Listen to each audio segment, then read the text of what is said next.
So we're going to take a look at what is probably the best forehand on the ATP Tour right now, Carlos Alcaraz. Obviously, huge forehand, and we wanted to take a little peek at some of what's going on under the hood. So we've got some footage here that's slow motion. We've got a couple forehands hit that are not, just kind of regular speed, just for context. And here comes our slow motion forehand. So a couple of big things that we want to look at is one, look at this great unit turn he has at the beginning. Notice keeping that left hand on the throat helps promote the big shoulder turn where the upper body's coming around as a complete unit. The big things that we wanted to focus on today, though, because there's most of that's nothing crazy in terms of how people are typically hitting forehands in the modern game.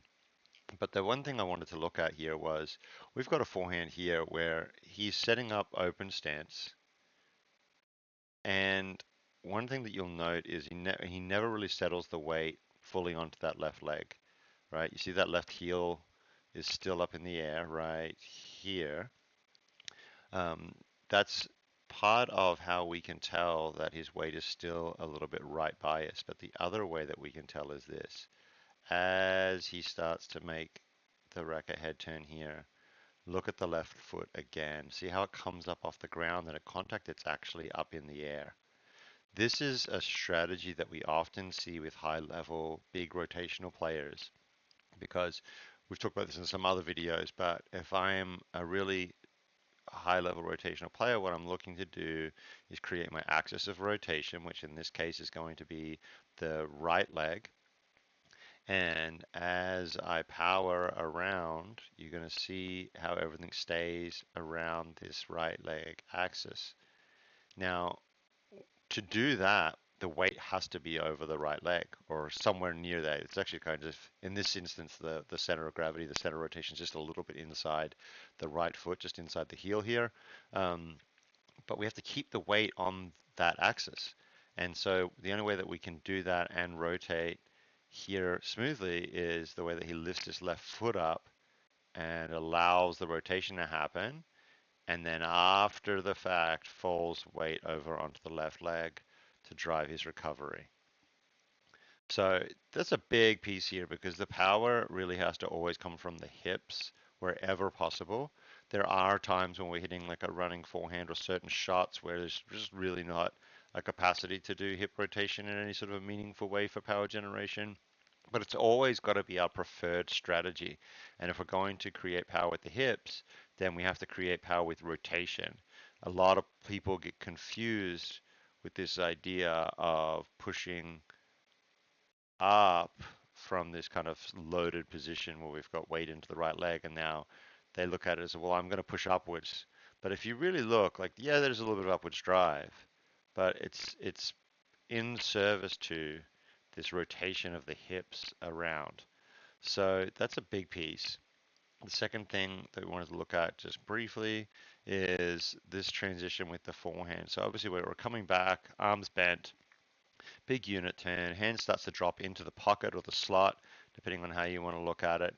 But I want you to see this angle that we have here, this offset between the racket and the forearm, and how it plays out as we go through the rest of this shot right here. As the arm starts to extend, the hand's going to pull forward and the racket's going to flip back. So we're going to see the racket move back in this direction while the hand's going in this direction. So they're actually kind of working counter to each other. So we'll watch that real quick. So you see the hand will start to come forward and the racket's going backwards. And then we've created the wrist lag. He's going to pull that handle through to the ball. Around here, the arm actually starts to slow just a little bit. Racket head gets released with maximum velocity, comes through the ball. Now, the big thing here is that we have to, when we're making this transition where we've got the hand and the racket head moving in opposite directions, we have to make sure that it's a smooth transition if we're going to harness that power well. And so in order to do that, we need to guide the racket, hopefully using the right tool this time. We need to guide the racket in this circular movement in order to be able to make the power go smoothly. Now, look, I'm not going to sit here and tell you that I just traced that properly. I did not.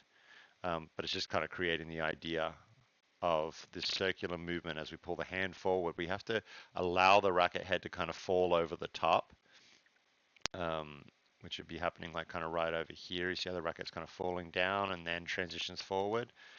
If we don't create some sort of circular or curve here, then we're going to be creating a lot of shock on the arm. That'll also make it harder to control the racket head, so we won't have good control of the plane of the face as we come through here. So these are a couple of big ideas to have as you're hitting forehands or developing your forehand technique, or if you're a coach and you're developing other players. So hopefully this is a little bit helpful. If you have any thoughts or comments, leave them in the comments below or reach out to us through DM.